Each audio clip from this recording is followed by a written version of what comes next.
Hello दोस्तों, कैसे हैं आप लोग। हम लोग देख रहे हैं इंडियन कॉन्ट्रैक्ट एक्ट और आज का हमारा टॉपिक है प्रपोजल। और हम लोग देखेंगे उसका definition, communication, revocation, general and specific offer, invitation to treat. तो चलिए स्टार्ट करते हैं। Meaning and definition of offer और proposal. Under Section 2A of Indian Contract Act 1872, a proposal is made when one person signifies to another his willingness to do or to abstain from doing anything with a view to obtaining the assent of that other person to such act or abstinence। मतलब section 2A of Indian contract act कहता है कि proposal is made. Proposal तब हुआ माना जाता है जब एक व्यक्ति, वन पर्सन, सिग्निफाइज मतलब सिग्निफाई करता है दूसरे व्यक्ति को अपना विलिंगनेस, है ना, वह कार्य करने के लिए या वह कार्य न करने के लिए, मतलब अब्सटेन फ्रॉम डूइंग एनीथिंग। ठीक है, टू डू और टू अब्सटेन। तो टू डू मतलब करने के लिए अपनी इच्छा जाहिर करता है, या न करने के लिए अपनी इच्छा जाहिर करता है कोई भी चीज़। ठीक है, with a view to obtaining the assent of that other person. ठीक है, पर्सन टू सच एक्ट और अब्सटेंस। ठीक है, तो उसे क्या माना जाता है, प्रपोजल। अब यहाँ पे हिंदी देख सकते हैं। अकॉर्डिंग टू सेक्शन 2A, जब एक व्यक्ति दूसरे व्यक्ति के सामने किसी कार्य को करने या कार्य से अब्सटेन करने की, मतलब अब्सटेन मतलब कार्य न करने की, अपनी विलिंगनेस को मतलब इच्छा को इस उद्देश्य से व्यक्त करता है कि दूसरा व्यक्ति उस कार्य या अब्सटिनेंस के लिए अपनी एसेंट दे, मतलब अपनी कंसेंट दे, उसे प्रपोजल या ऑफर कहा जाता है। ठीक है, अब यहाँ पे कुछ डिफिनीशन है, उसको हम लोग देखेंगे। जैसे पहला डिफिनीशन है सर विलियम एंसन की। ठीक है, वो कहते हैं an offer is a proposal, An offer is a proposal made by one person to another indicating his willingness to enter into a contract। Hanson के अनुसार ऑफर किसी व्यक्ति द्वारा दूसरे व्यक्ति के सामने कॉन्ट्रैक्ट में प्रवेश करने की अपनी विलिंगनेस को, मतलब इच्छा को व्यक्त करना है।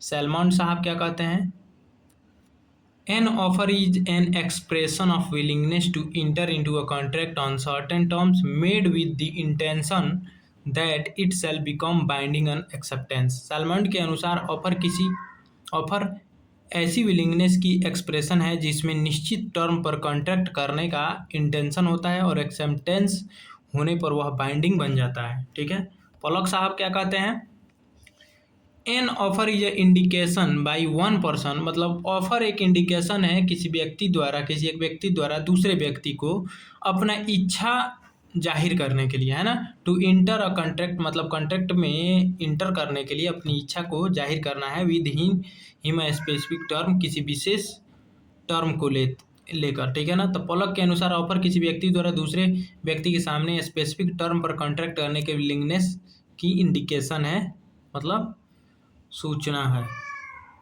जैसे यहाँ पे एग्जांपल देख सकते हैं, A says to B, A B से कहता है I will sell my car, मैं अपना कार बेचूंगा, टू यू, तुमसे, फॉर 5 लाख रुपीज़, मैं अपना कार तुमसे 5 लाख रुपए में बेचूंगा। दिस इज अ प्रपोजल, यह एक प्रपोजल है। ठीक है, ऑफर है। बिकॉज, क्योंकि A has express his willingness to do, मतलब ए अपनी इच्छा जाहिर कर रहा है ना, act with intention of obtaining B's consent. और ये एक्ट मतलब अपनी इच्छा जाहिर कर रहा है, किस लिए जाहिर कर रहा है, कि बी का कंसेंट जानने के लिए, है ना। उदाहरण के लिए ए बी से कहता है कि मैं अपनी कार तुम्हें 5 लाख में बेचूंगा। यह प्रपोजल है कि ए ने निश्चित टर्म पर अपनी विलिंगनेस व्यक्त की और बी एसेंट प्राप्त करना चाहता है, और बी की एसेंट मतलब बी की जो है क्या मंशा है उसको लेके वो जानना चाहता है। इसेंशियल क्या है वैलिड ऑफर का, तो a valid offer must certify the following requirements. कौन कौन रिक्वायरमेंट्स फॉलो होना चाहिए, तो it must be capable of creating a legal relation create होना चाहिए। The term of offer must B clear, definite and certain. Offer जो है क्या होना चाहिए, क्लियर, डिफिनिट और सर्टेन होना चाहिए। क्लियर मतलब कि स्पष्ट होना चाहिए, डिफिनिट मतलब निश्चित होना चाहिए, जैसे मान लीजिए कि मैं अगर कहूँ कि मैं अपना कार तुम्हें 5 लाख में बेचना चाहता हूँ और मेरे पास 2 कारें हों, तो क्लियर नहीं है कि मैं कौन सा कार बेचूंगा, है ना। या मैं ये कहता हूँ कि मैं तुम्हें अपना गोदाम, अपने गोदाम में रखे हुए चावल बेचूंगा, तो गोदाम बहुत सारा है मेरे पास है या बहुत सारा चावल भी है, तो वो डिफिनिट नहीं है कि मैं कितना बेचूंगा, है ना, या सारे गोदाम का बेचूंगा, है ना। अगर मैं कहूँ कि मैं तुम्हें अपना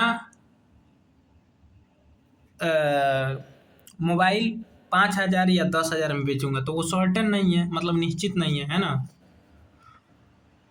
तो क्या होना चाहिए इसमें, क्लियर, डिफिनिट और सर्टेन होना चाहिए, ठीक है। किसी भी ऑफर को वैलिड ऑफर होने के लिए क्या होना चाहिए,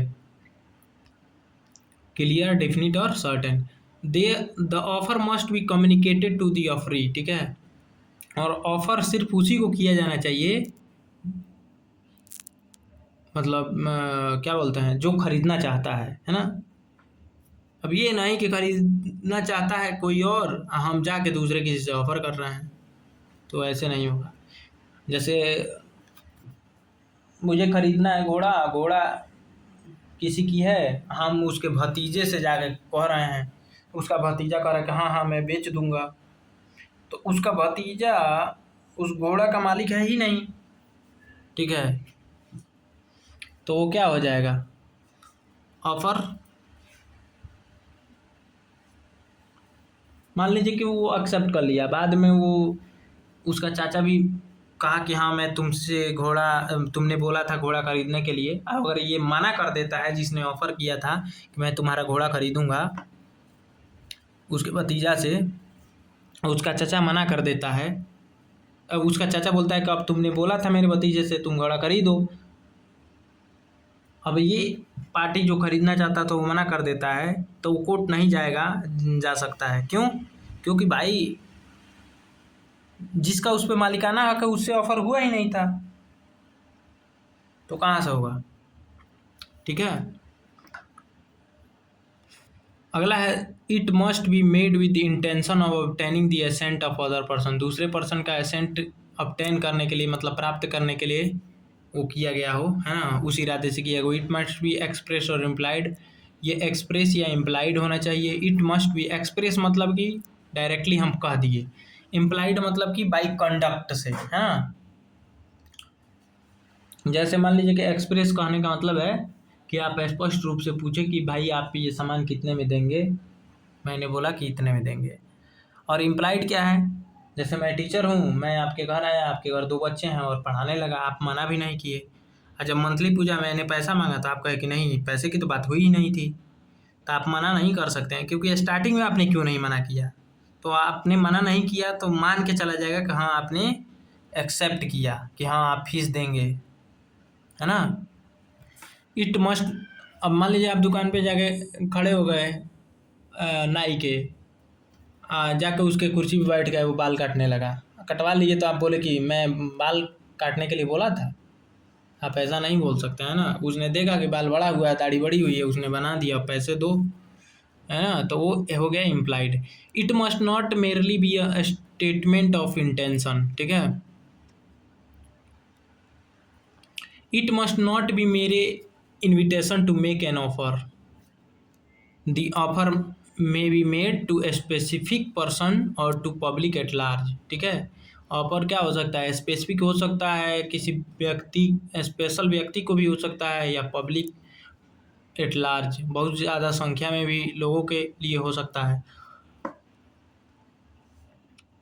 वैलिड ऑफर, एक वैलिड ऑफर के लिए लीगल इंटेंशन, सर्टेनिटी, कम्युनिकेशन और एक्सेप्टेंस प्राप्त करने का इंटेंशन आवश्यक है। केवल फ्यूचर इंटेंशन बताना या लोगों को ऑफर करने के लिए इनवाइट करना ऑफर नहीं होता, वो इनविटेशन टू ऑफर होता है, ठीक है। Communication of offer, under section 4 of Indian contract act 1872, communication of a proposal is complete when it comes to knowledge of person to whom it is made, ठीक है। देखिए कम्युनिकेशन ऑफ ऑफर कब complete माना जाता है, जिसके लिए वो किया गया है उसके ज्ञान में आ जाए, उसके नॉलेज में आ जाए, उसको जानकारी हो जाए, ठीक है, तो माना जाएगा कम्युनिकेशन ऑफ ऑफर हो गया है, ठीक है।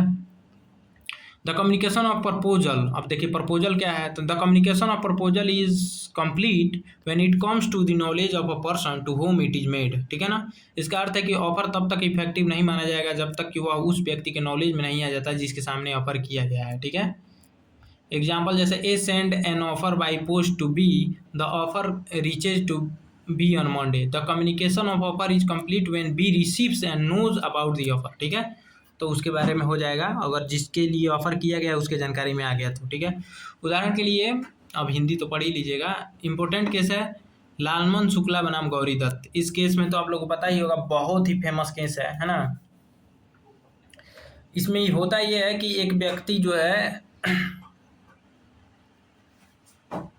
मतलब एक बच्चा गायब हो जाता है तो उस पर रिवार्ड रखा जाता है कि जो कोई भी ढूंढ के लाएगा उसको इनाम मिलेगा, ठीक है।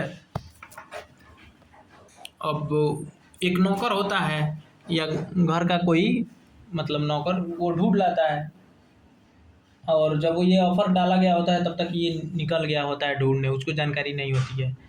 जब लोग बताते हैं कि इस पे ऑफर था तुमको मिला, इस पे कुछ प्राइस था तुमको मिला, तो बोला कि नहीं, तब वो केस कर देता है। तो इसमें कहा जाता है कि नहीं, तुम्हारी वो ड्यूटी थी उसे ढूंढ के लाना, है ना। और दूसरी बात कि उसके बारे में तुमको जानकारी भी नहीं थी, ठीक है। In this case reward was announced for finding a missing boy but the person who found, मतलब जिसने बच्चा को पाया, who found had no knowledge of reward, ठीक है, उसको जानकारी ही नहीं थी रिवार्ड की। When he performed the act, जब वो एक्ट कर परफॉर्म्ड कर दिया, करने से पहले तो उसको जानकारी नहीं थी। The court held that, court ने कहा कि he could not claim the reward, वह रिवार्ड क्लेम नहीं कर सकता है, क्यों, there was no knowledge of offer, उसको ऑफर की जानकारी ही नहीं थी, ठीक है ना। देखिए इस केस में एक लड़के को खोजने के लिए रिवार्ड घोषित किया गया था, लेकिन जिस व्यक्ति ने लड़के को खोजा उसे रिवार्ड की घोषणा के बारे में जानकारी नहीं थी, ठीक है। वो व्यक्ति गायब, बच्चा गायब है, उस वो जानकारी थी, ढूंढना है, वो जो ढूंढने चला गया, बाद में उस पर इनाम रख दिया गया। जब वो ढूंढ के ला दिया तब किसी ने बोला कि भाई इस पे इनाम था, तुमको मिला, वो बोला कि नहीं मिला, तो वो केस कर दिया। तो फिर बोला गया कि तुमको ऑफर के बारे में जानकारी ही नहीं थी, और जब ऑफर के बारे में जानकारी नहीं थी तुम क्लेम नहीं कर सकते। दूसरा कि तुम्हारी ड्यूटी थी। प्रिंसिपल क्या है, an offer must be no known to offeree before it can be accepted, ठीक है। जब तक उसके सामने ऑफर नहीं किया गया तब तक वो एक्सेप्ट नहीं किया जा सकता है। कम्युनिकेशन ऑफ एक्सेप्टेंस, तो चलिए देख लेते हैं। सेक्शन 4 डिस्कस करता है, although the present topic mainly concern communication of offer, it is important to understand that acceptance must also be communicated according to the rules contained in section 4 of Indian Contract Act 1872। जहां offer की communication आवश्यक है वहीं acceptance की communication भी contract formation में महत्वपूर्ण है। In case of communication of acceptance by post as against the proposer, the communication of acceptance is complete when it is put into a course of transmission to him so as to be out of power of acceptor। मतलब जब acceptor के power से बाहर हो जाए तो माना जाएगा कि हाँ वो क्या है, हो गया भाई। यदि एक्सेप्टेंस पोस्ट द्वारा भेजा जाता है तो प्रपोजर के विरुद्ध, है ना, प्रपोजर समझ रहे हैं ना, जिसने प्रपोजल दिया था उसके विरुद्ध कब हो जाएगा, जब जिसने एक्सेप्ट किया वो वहाँ से पोस्ट कर दे, है ना।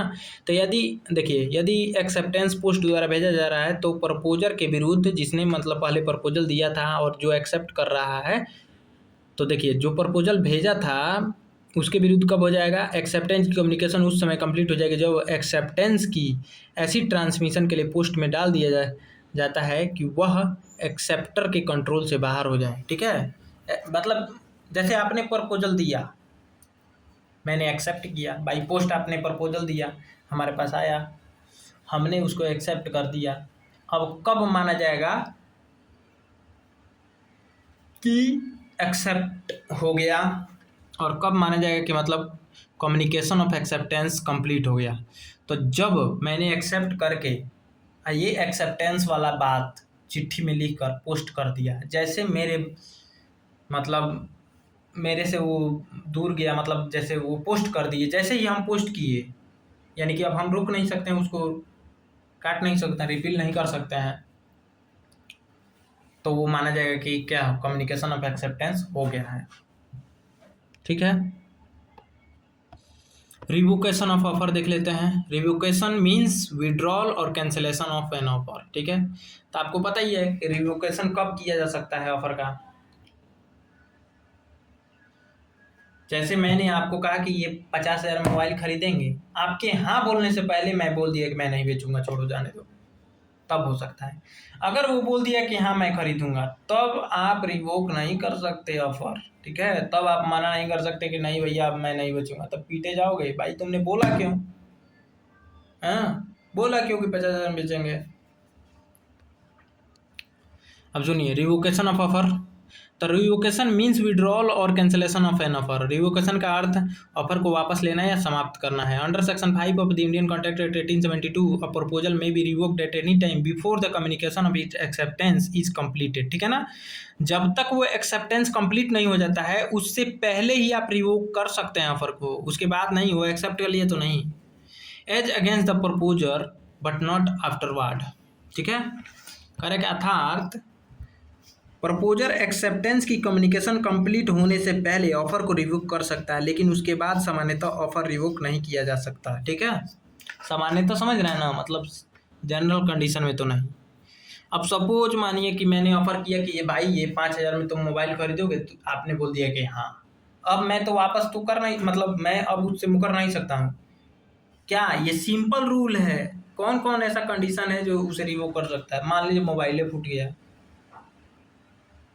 या जिसके लिए आपने बोला था कि हाँ मैं 5,000 रुपये देने के लिए तैयार हूँ, वही नहीं रहा। जैसे आप कैमरा, इसका भौकाल कैमरा देखकर आप बोले थे, कैमरा ही खराब हो गया, मतलब कुछ ऐसा चीज़ हो गया, तो वो है क्या बोलते हैं एक्सेप्शन में, ठीक है।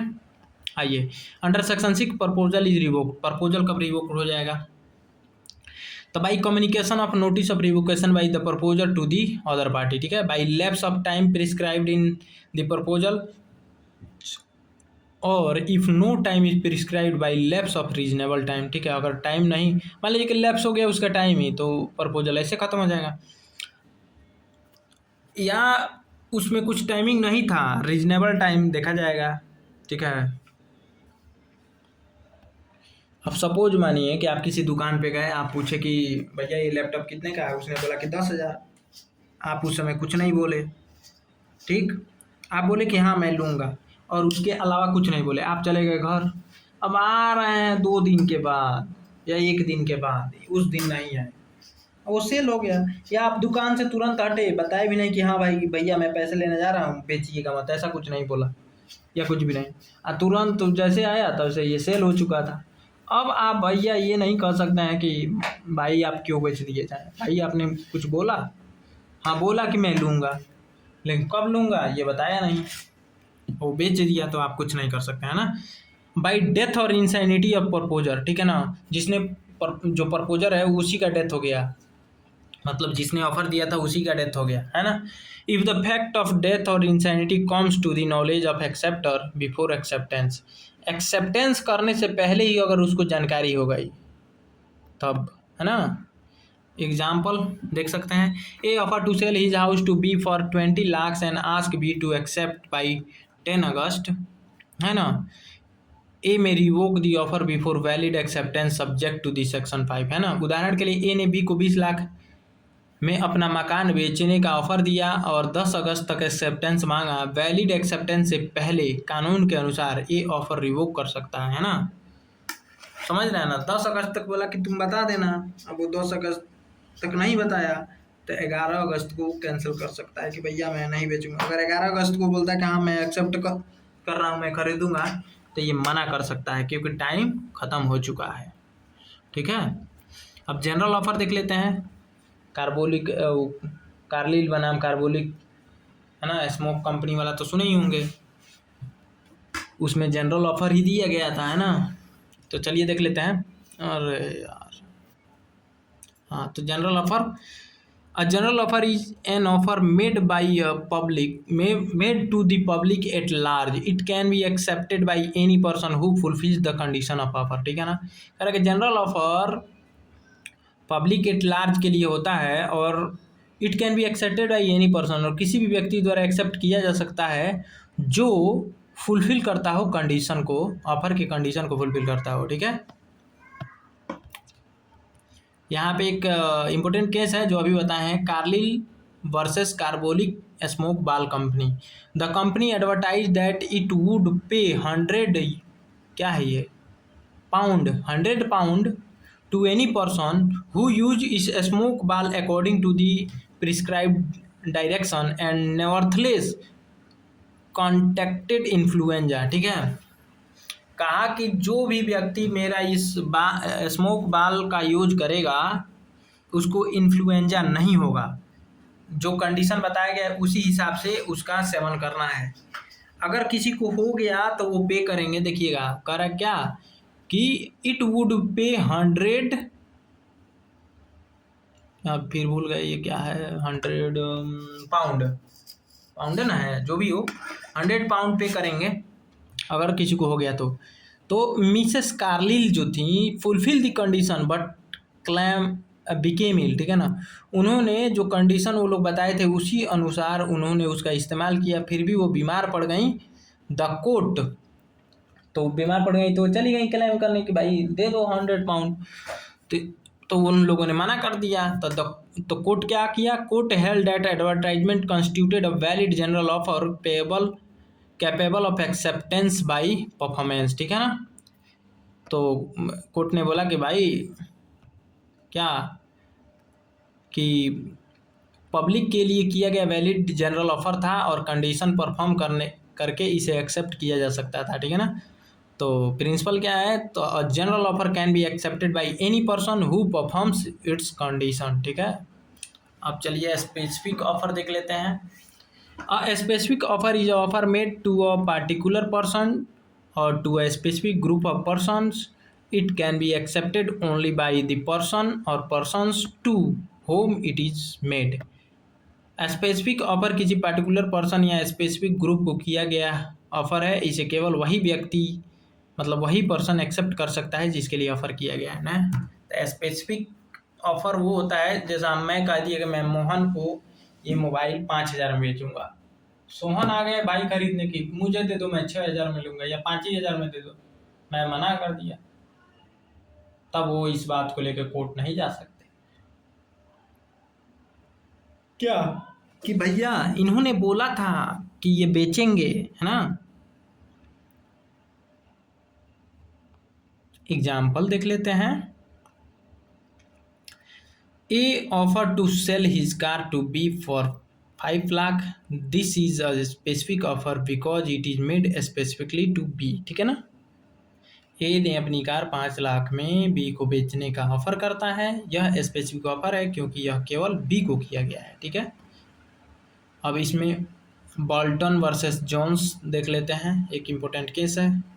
An offer was made to a particular person, but another person attempted to accept it. The court held that a person to whom the offer was not made could not accept the offer. ठीक है ना, इस case में principal यह है कि specific offer केवल उसी पर्सन द्वारा एक्सेप्ट किया जा सकता है जिसके सामने ऑफर किया गया है। ठीक है, अब आ जाइए इन्विटेशन टू ट्रीट देख लेते हैं। An invitation to treat is not an offer, it is an invitation to other person to make offer। ठीक है ना, इन्विटेशन टू ट्रीट स्वयं ऑफर नहीं होता है। ठीक है ना, यह दूसरे लोगों को ऑफर करने के लिए इन्विटेशन होता है। जैसे मैंने कुछ चीज़ें टांग दी, जैसे सड़क के किनारे आप जाते होंगे ना तो बहुत बड़े बड़े गुड्डे देखते होंगे, मतलब टेडी, तो वो सिर्फ क्या है, इन्विटेशन टू ऑफर है। आप जाइए ऑफर कीजिए भैया ये 500 में दोगे, वो कहेगा कि नहीं ये 600 का है, कहेगा अरे 550 में दे दो, फिर वो कहा कि हाँ चलो दे देते हैं, तो ऐसे होगा, तो वो इन्विटेशन टू ऑफर है। ठीक है, तो आप ऑफर देते हैं, वो क्या करता है, वो काउंटर ऑफर करता है, फिर आप एक्सेप्ट करते हैं, फिर वो एक्सेप्टेंस प्रपोजल बनता है, फिर कंसिडरेशन होता है, पैसा आप देते हैं, फिर लेते हैं, फिर वो कॉन्ट्रैक्ट बन जाता है। कॉन्ट्रैक्ट फुलफिल हो गया जब पैसा दे लेके टिड्डा फिड्डा लेके आप घर आ गए।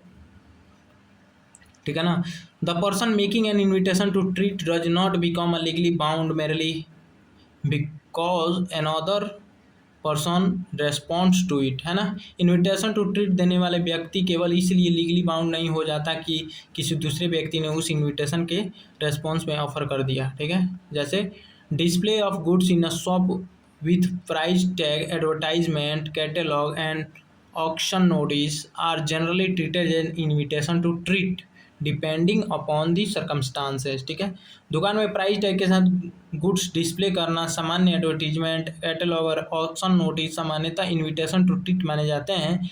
हालांकि प्रत्येक केस में उसे फैक्ट और वर्डिंग पर डिपेंड करेगा। ठीक है, एक और इम्पोर्टेंट केस है pharmaceutical society of great Britain versus Boots cash chemist, है ना।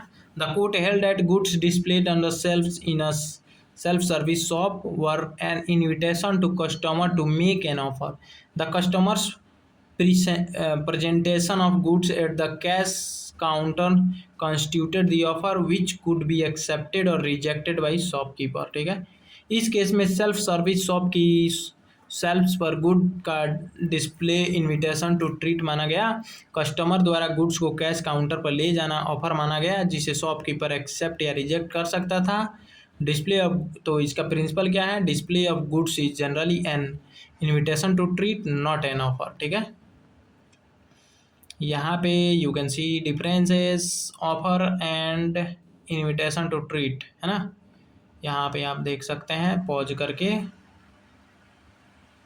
ठीक है, so thanks for watching, you can C conclusion here. मिलते हैं नेक्स्ट वीडियो में किसी नेक्स्ट टॉपिक के साथ। वीडियो कैसा लगा कमेंट में ज़रूर बताइएगा। अगर आपने मेरा पिछला वीडियो नहीं देखा है तो कॉन्टैक्ट पे 2 वीडियो ऑलरेडी मैंने अपलोड कर दिया है, जाकर ज़रूर देखिएगा। Thank you.